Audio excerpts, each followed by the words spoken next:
तो चलिए बहुत स्वागत करते हैं आप सभी स्टूडेंट्स का आज के इस वीडियो में। और आज के इस वीडियो में हम देखने वाले हैं रासायनिक विज्ञान क्लास 11 का एक वार्षिक पेपर स्टूडेंट्स, ठीक है। और ये बहुत ही आसान क्वेश्चन पेपर है। अभी तक हमने जो भी 2025 एग्जाम में पूछे गए हैं रसायन विज्ञान के पेपर्स, उसमें से सबसे ईजी वाला क्वेश्चन आपका है, ठीक है स्टूडेंट्स। उतना हार्ड नहीं है जो भी इसमें पूछा गया है स्टूडेंट्स, आप देख सकते हो। हम आपको पूरा सॉल्व कराने वाले हैं। आक्सीकरण संख्या हो गया, सिग्मा पाई बंद हो गया, ठीक है, आईपीसी नामकरण हो गया, सारी चीज़ें आपको बताएंगे अच्छे से इस पेपर में, ठीक है। तो ध्यान से कॉपी पेन लेकर स्टार्ट हो जाइए हमारे साथ। कॉपी पेन ले लीजिएगा आप सभी हाथ में, ठीक है। एक पेज ही ले लीजिए, काफ़ी है, तभी मज़ा आएगा आपको भी और हमें भी बताने में। स्टार्ट करें इस वीडियो को, और इस वीडियो को शेयर वगैरह आप सभी, और इस वीडियो को फ्रेंड्स वगैरह को अभी ही शेयर कर दें। अभी अगर आप चैनल से जुड़े नहीं हो तो सब्सक्राइब करके जुड़ जाए, ताकि आने वाले पेपर्स आपसे मिस ना हो, ठीक है। चलिए स्टार्ट करते हैं स्टूडेंट्स ऑब्जेक्टिव क्वेश्चन से। पहला है कि स्टूडेंट्स आपसे पूछा गया है कि यदि किसी जलीय विलयन का पीएच मान 7 से अधिक है तो वह विलयन होगा। कितना आसान है भाई। पीएच मान अगर 7 से अधिक है तो वह आपका कौन सा होता है, क्षारीय होता है ना आपका। 7 से कम है तो अम्लीय है, अगर 7 है तो उदासीन है, ठीक है। तो इसका आंसर तो क्षारीय आप टिक कर देंगे। नेक्स्ट क्वेश्चन है कि बेंजीन पर सूर्य के प्रकाश में क्लोरीन से अभिक्रिया से बनता है। स्टूडेंट्स जब आप सूर्य के प्रकाश में बेंजीन की रिएक्शन क्लोरीन से कराएंगे ना, तो बेंजीन के हर एक कोने पर भैया आपका क्लोरीन आकर जुड़ जाएगा। हर एक कोने पर, हर एक कोने पर, हर एक छोर पर, हर जगह स्टूडेंट्स क्लोरीन आकर जुड़ जाएगा। तो ये जो बनता है वो होता है गैमेक्सिन। क्या बनता है? गैमेक्सिन, ठीक है। तो आंसर आप क्या करेंगे? गैमेक्सिन लिखेंगे यहाँ पर। क्लियर आप सभी को? समझ गए। उसके बाद है हमारा तीसरा कि निम्नलिखित में से विषम चक्रीय यौगिक का उदाहरण है। अब देखिए स्टूडेंट्स, यहाँ पर लिखा हुआ है विषम और चक्रीय। स्टूडेंट्स समझना पड़ेगा, चक्रीय मतलब कि एक ऐसा कंपाउंड जो साइकिल बनाता हो, जैसे बेंजीन हो गया, ये साइक्लोप्रोपेन हो गया आपका, इस तरह का स्टूडेंट साइकिल बनाता है कोई कार्बनिक यौगिक। हर जगह कार्बन है और साइकिल बना रहा है यौगिक। ऐसा यौगिक आपका समचक्रीय होता है, जिसमें हर एक कोने पर आपको केवल कार्बन दिखेगा। वो आपका होता है समचक्रीय। जिस साइकिल में आपका हर जगह कार्बन हो वो होता है समचक्रीय। लेकिन विषम चक्रीय क्या होता है स्टूडेंट्स? जिसमें किसी साइकिल, जिसमें क्या हो आपका कहीं पर कुछ और आ जाए, कार्बन की जगह पर कोई और आ जाए, ठीक है। जैसे स्टूडेंट्स पिराडीन, आपका पिराडीन की संरचना में स्टूडेंट्स क्या होता है? आपका नाइट्रोजन आ जाता है। साइकिल तो ये भी है लेकिन नाइट्रोजन आ जाता है स्टूडेंट्स आपका। तो ये आपका क्या कहला गया? विषम चक्रीय। कि चक्री में कोई और बंदा आकर घुस गया, वो हो गया विषम चक्रीय। तो इसका आंसर आप ये टिक करोगे। हमने बता दिया इसलिए कॉन्सेप्ट, जिससे कि अलग तरीके से बन जाए, अलग कंपाउंड दे दे तो आप खुद से निकाल लो, ठीक है। उसके बाद है हमारा चौथा कि मीथेन अणु की संरचना होती है। देखिए मीथेन आपका क्या होता है? CH4 होता है ना। CH4 यानी कार्बन से 4 हाइड्रोजन जुड़े हुए हैं। संकरण sp3। संकरण क्या होगा? sp3 आएगा। तो sp3 की संरचना क्या होती है? चतुष्फल की होती है। ये टिक कर देंगे आप सभी। उसके बाद है पांचवा कि परमाणु क्रमांक 12 वाले तत्व में इलेक्ट्रॉनों की संख्या कितनी है, आपसे पूछा गया है। तो इलेक्ट्रॉनों की संख्या किसके बराबर हो जाएगी भाई? परमाणु क्रमांक 12 है ना, तो इसमें इलेक्ट्रॉन भी 12 ही होंगे, ठीक है। चलिए उसके बाद आपका क्वेश्चन दूसरा कि दो तत्व के नाम लिखिए जो उपधातु के रूप में कार्य करते हैं। तो उपधातु में जितने भी सारे उपधातु तत्व हैं उनमें से आपको बस 2 बता देना है। तो उपधातु तो काफ़ी सारे हैं स्टूडेंट्स, आपका बोरॉन है, सिलिकॉन है, ठीक है, गैलियम, जर्मेनियम है आपका, एंड एंटीमनी है। तो हमें 2 बताना है। तो हम एक लिख देंगे बोरान, एक लिख देंगे बोरान आपका, एक हम लिख देंगे स्टूडेंट्स सिलिकॉन, एक हम लिख देंगे सिलिकॉन आपका, ठीक है। चलो उसके बाद है ख के परमाणु क्रमांक 11 वाले तत्व के अंतिम इलेक्ट्रॉनों की चारों क्वांटम संख्या आपको निकालनी है। ये आप निकाल लोगे? निकाल दे हम ही। चलो देखो परमाणु क्रमांक 12, अरे 11 है। 11 है मतलब कि किसकी बात हो रही है? सोडियम की बात हो रही है। इसका आप सभी स्टूडेंट्स आप इलेक्ट्रॉनिक विन्यास कॉपी में लिखेंगे। अभी लिखेंगे क्या होगा? 1s2, 2s2, 2p6, फिर 3s1। लास्ट में क्या आएगा? लास्ट में देखना है ना हमें, लास्ट में आएगा 3s1, यही आएगा ना। आखिरी इलेक्ट्रॉन 3 वाले s में जा रहा है। अब इसकी चारों क्वांटम संख्या भी चलो पोस्टमार्टम करके निकालते हैं, ठीक है। आओ 3s1 देखते रहिए। ये हमने बना दिया डब्बा और इसमें एक इलेक्ट्रॉन है। तो स्टूडेंट्स सबसे पहले n का मान क्या होगा स्टूडेंट्स, जो मल्टीप्लिकेशन में होता है वो आपका n होता है, 3 गुणे में है, 3 है गुणे में, तो n का वैल्यू हो जाएगा 3 आपका। उसके बाद बात करते l की। l आपका क्या है स्टूडेंट्स, 3 के बाद भैया 3 के बाद क्या है s है, तो n के बाद आया l, तो 3 के बाद जो है वो आपका l होता है, जो कि हमारा s है स्टूडेंट्स। s के लिए l का मान क्या होता है, 0 होता है। आपको पता है ना, s के लिए l का मान 0 होता है, p के लिए 1 होता है, d के लिए 2 होता है, f के लिए 3 होता है। ये सब चीज़ें याद रहें आप सभी को, क्वांटम संख्या में पढ़ा बताया जाता है। उसके बाद आते हैं हमारा स्टूडेंट्स m। देखिए m का मान हो जाएगा 0 आपका, ठीक है। चलो उसके बाद s, इलेक्ट्रॉन ऊपर की ओर गति कर रहा है भैया। अब स्टूडेंट्स ये इलेक्ट्रॉन ऊपर की ओर इस तरीके से है, तो s का मान प्लस का हाफ आएगा, ठीक है। यही इलेक्ट्रॉन नीचे की ओर होता है ऐसे, तो माइनस का हाफ आता है। समझ गए, चारों क्वांटम संख्या निकाल दिया हमने। उसके बाद चलिए बढ़ते हैं आगे सवाल। न्यूलैंड का अष्टक नियम आपको देखना है जरूर से, ठीक है। हमने आपसे पहले ही कहा है आवर्त नियम आपको तीनों पढ़ लेना है, न्यूलैंड का, मेंडलीफ का, आधुनिक आवर्त नियम, ठीक है।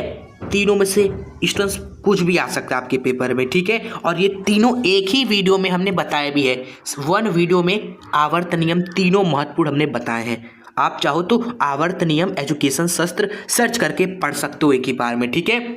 चलिए उसके बाद हमारा पूछा गया है यहाँ पर कि sp संकरण को परिभाषित कीजिए, ठीक है। ये सब आप तैयार कर लीजिएगा आप जरूर से। ऊष्मागतिकी का द्वितीय नियम को परिभाषित कीजिए। ऊष्मागतिकी के नियम आप सर्च करेंगे, आप पढ़ लीजिएगा, मोस्ट इंपॉर्टेंट है ये आपका ऊष्मागतिकी का नियम, ठीक है। शून्यांक, प्रथम, द्वितीय, तृतीय, ठीक है। उसके बाद देखिए ये क्वेश्चन सॉल्व करते हैं। आपसे पूछा गया सिग्मा एवं पाई बंध की संख्या इसमें इसमें इसमें इसमें इसमें। हम क्या करते हैं, एक एक करके आपको चुन चुन के हर एक को बताते हैं, ठीक है।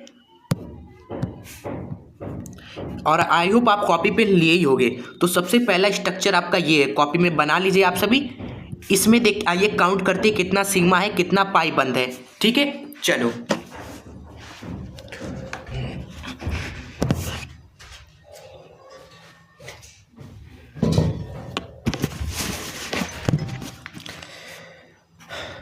देखिए CH2 डबल बॉन्ड CH2 आपका है, यहाँ CH2 यानी यहाँ पर हाइड्रोजन, डबल बॉन्ड, फिर CHH। तो स्टूडेंट्स एक पाई बंद यहाँ पर होगा और एक सिग्मा भी होगा। डबल बॉन्ड में एक सिग्मा एक पाई होता है। फिर यहाँ पर देखिए सिग्मा सिग्मा सिग्मा सिग्मा, यानी कि टोटल 1 2 देखो 1 2 3 4 और ये 5 सिग्मा बंद है, एक पाई बंद है। तो फर्स्ट का क्या आंसर आ गया, 5 सिग्मा है, एक आपका पाई बंद है। खत्म फर्स्ट क्वेश्चन। चलो उसके बाद सेकेंड है आपका CH3 एक बंद CH3। तो स्टूडेंट्स इसमें आपका काउंट करेंगे, देखिए इस तरीके से, यहाँ पर H H H, फिर यहाँ पर H H H। देखिए आप सभी, यहाँ सिग्मा, यहाँ सिग्मा, यहाँ सिग्मा, यहाँ सिग्मा, स्टूडेंट्स यहाँ सिग्मा, यहाँ सिग्मा, यहाँ सिग्मा। टोटल कितने सिग्मा ही बंद इसमें है, पाई बंद नहीं है। तो 1 2 3 4 5 6 7 सिग्मा बंद है स्टूडेंट्स, ठीक है। बी वाले में स्टूडेंट्स 7 सिग्मा बॉन्ड है आपके। नेक्स्ट है आपका CH3 एक बंद C, फिर ट्रिपल बॉन्ड CH। इसमें देखिए स्टूडेंट्स आप काउंट करिए, स्ट्रक्चर बनाएंगे। तो पहले स्ट्रक्चर बनाएंगे आप सभी। यहाँ पर 3 हाइड्रोजन जुड़े हुए हैं, फिर एक बंद C, फिर ट्रिपल बॉन्ड C, फिर H। स्टूडेंट्स यहाँ पर एक सिग्मा बंद है। यहाँ पर ट्रिपल बॉन्ड में क्या होता है, 3 बंद में 1 सिग्मा 2 पाई होता है, याद रहे, 1 सिग्मा 2 पाई, ठीक है। फिर एक बंद में सिग्मा सिग्मा सिग्मा सिग्मा। तो काउंट करिए 1 2 3 4, देखिए 1 2 3 4 5 6 सिग्मा 2 पाई। तो थर्ड का हो गया आंसर स्टूडेंट्स 6 सिग्मा 2 पाई, ठीक है। इसी तरह स्टूडेंट्स ये वाला और ये वाला आपका होमवर्क है, आपको कैलकुलेट करना है, ठीक है। चौथा और पांचवा का आंसर आप कमेंट कर देंगे तो हम आपका चेक भी कर लेंगे राइट है कि नहीं, ठीक है। चलिए उसके बाद आपसे देखिए क्या है कि निम्नलिखित यौगिकों में स्टूडेंट्स तत्वों का आक्सीकरण संख्या आपको ज्ञात करना है, ठीक है। कौन कौन से यौगिक है भाई, कौन कौन से यौगिक है? ये 4 यौगिक है, एक ये, एक ये, एक ये, एक ये। सबका हमें ऑक्सीकरण संख्या निकालना है रेखांकित तत्व का। जैसे यहाँ पर देखेंगे मैग्नीज, क्या नाम है यार, ये मैग्नीज पर रेखा खींची गई है, इसका ऑक्सीकरण संख्या, यहाँ कार्बन का, यहाँ पर मैग्नीज का, यहाँ पर क्लोरीन का निकालना है। एक्स मान के आप निकाल लोगे और यहाँ पर S8 लिखा हुआ है स्टूडेंट्स, इसका भी एक्स मानेंगे, आ जाएगा ऑक्सीकरण संख्या। ठीक है, आइए तो स्टूडेंट्स यहाँ पर आप मैग्नीज ये एक्स मान लिया, फिर SO4 का -2 होता है, -2 इक्वल्स टू किसके, पूरे कंपाउंड पर कितना आवेश है, 0 है तो 0 के S का वैल्यू क्या हो जाएगा, +2 हो जाएगा, यानी कि मैग्नीज की यहाँ पर ऑक्सीकरण संख्या +2 है। और यहाँ पर कार्बन का स्टूडेंट्स आप एक्स मान के निकालोगे तो कार्बन का +4 आता है हर जगह स्टूडेंट्स। ठीक है, उसके बाद सल्फर का देखिए एक्स मानेंगे, फिर अगल बगल तो कोई है ही नहीं भैया, तो 0, x बराबर 0 आ गया सल्फर का। ठीक है, यहाँ पर मैग्नीज का x मानेंगे। पोटेशियम कितने हैं स्टूडेंट्स, 2 है, एक पोटेशियम का +1, 2 पोटेशियम का +2। ठीक है, फिर ऑक्सीजन 4 है, एक ऑक्सीजन का -2, 4 ऑक्सीजन का -8 बराबर पूरे कंपाउंड पे 0 है तो 0। फिर x बराबर आ गया स्टूडेंट्स +6 यहाँ पर। ठीक है, ये भी हो गया। यहाँ पर स्टूडेंट्स आप किसका निकालना है, क्लोरीन का निकालेंगे x मान के तो +1 आएगा। ठीक है, चलिए बहुत ही आसान था। उसके बाद समावैतक किसे कहते हैं, स्थान समावैतक को उदाहरण द्वारा समझाइए। आप पढ़ सकते हो स्टूडेंट्स, ये क्वेश्चन अच्छे से जरूर देख लीजिएगा, ज़्यादा टाइम नहीं लगेगा, जस्ट इसको हमने एक वीडियो में कवर किया है, आप उस वीडियो को सर्च कर लीजिएगा, समावैता एजुकेशन शस्त्र। आप 10-15 मिनट में समावैता को ख़त्म कर सकते हो, प्रकार वगैरह सब आराम से एकदम बेहतरीन तरीके से। ठीक है, टाइम नहीं लगेगा ज़्यादा, इसलिए कह रहे इसको देख लीजिएगा, आ सकता है आपके पेपर में। ठीक है, चलिए उसके बाद है हमारा निम्नलिखित तत्वों के परमाणु क्रमांक वाले तत्वों के इलेक्ट्रॉनिक विन्यास SPDF के रूप में लिखिए। हमें क्या लिखना है स्टूडेंट्स, इलेक्ट्रॉनिक विन्यास लिखना है, जो कि हर एक पेपर में आता रहता है। और इलेक्ट्रॉनिक विन्यास कैसे लिखा जाता है ये भी हमने एक सिंगल वीडियो में डिटेल में अच्छे से बताया है। ठीक है, जिन्हें कुछ भी नहीं आता वो भी आप अच्छे से सीख सकते हैं।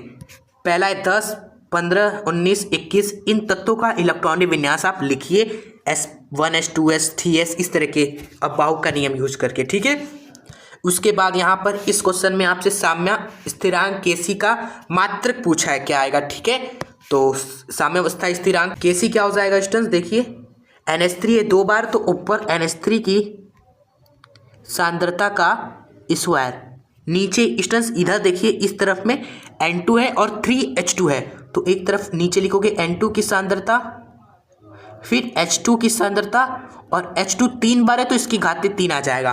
अब स्टूडेंट सबका मात्रक आप रख दीजिए यहाँ पर, NH3 का मोल पर लीटर का स्क्वायर, नीचे मोल पर लीटर, नीचे मोल पर लीटर का क्यूब, तो आप कैलकुलेट वगैरह करेंगे तो आपका जो Kc का यूनिट आएगा यहाँ पर आ जाएगा लीटर पर मोल का स्क्वायर। ठीक है, ये आ जाएगा यूनिट आपका। ठीक है, चलिए आइए आगे बढ़ते हैं। अब हम नेक्स्ट है हमारा, इस विलयन का pH मान हमें ज्ञात करना है। ठीक है, सांद्रता ये है, यानी कि ये सांद्रता कितनी है, 10 की घाते -2 लिखा हुआ है ना, ये क्या लिखा हुआ है, 10 की घाते -2 लिखा हुआ है, तो माइनस का लॉग H+ की सांद्रता की जगह ये लिखोगे तो जो pH मान आ जाएगा वो 2 आ जाएगा आपका। ठीक है, चलिए उसके बाद ये सूचक क्या है, किसे कहते हैं, नाम लिखना है आपको, जरूर से देख लीजिएगा।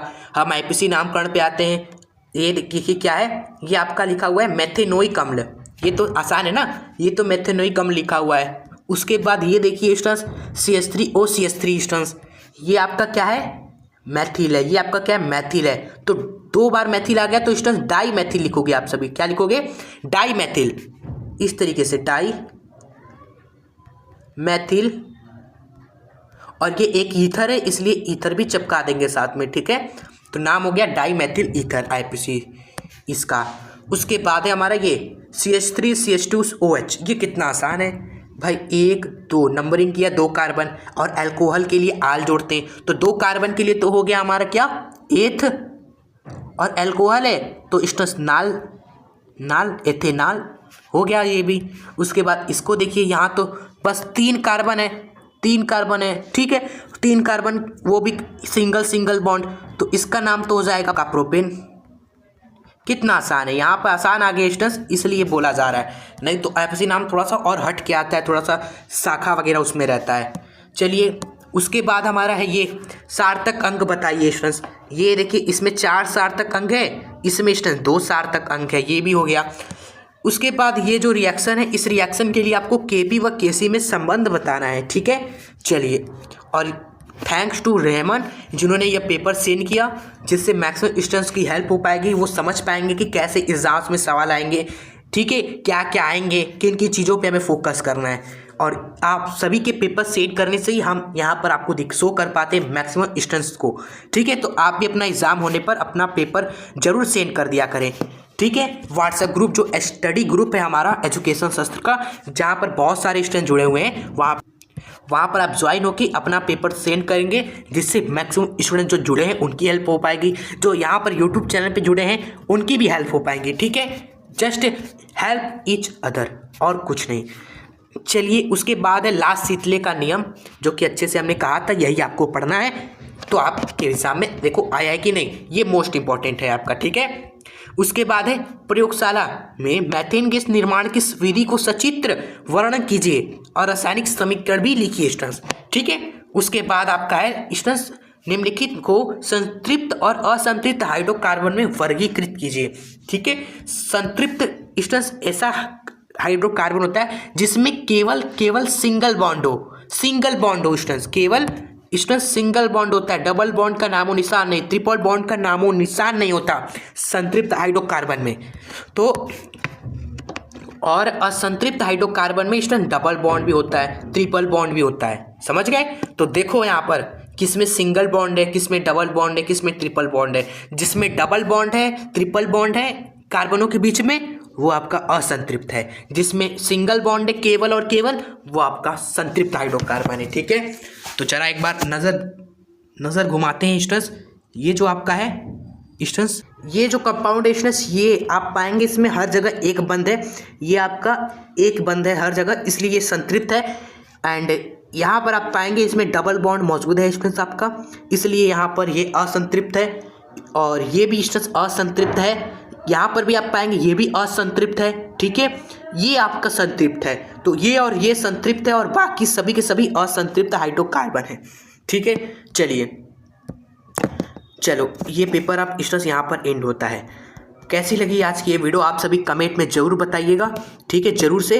अगर ये वीडियो पसंद आई हो तो इस वीडियो को प्यार से लाइक ज़रूर कर दीजिएगा, फ्रेंड्स वगैरह को शेयर ज़रूर कर दीजिएगा, और चैनल पे अगर आप सभी जुड़े नहीं हो तो सब्सक्राइब करके जुड़ जाए प्लीज़ ज़रूर से, ठीक है, जिससे आने वाले इस पेपर आपको टाइम पर मिल जाए। जो भी आपके लिए इंपॉर्टेंट पेपर्स यहाँ पर आए, Hindi, English, physics, chemistry, maths, जो भी हो आपको इस चैनल पर मिले। और 11th और 12th दोनों के लिए चैनल है, तो आप जुड़े रहें 11th और 12th तक, ठीक है, जरूर से। चलिए मिलते हैं आप, और आप सभी एग्जाम में मचा के आइएगा। जय हिंद, वंदे मातरम।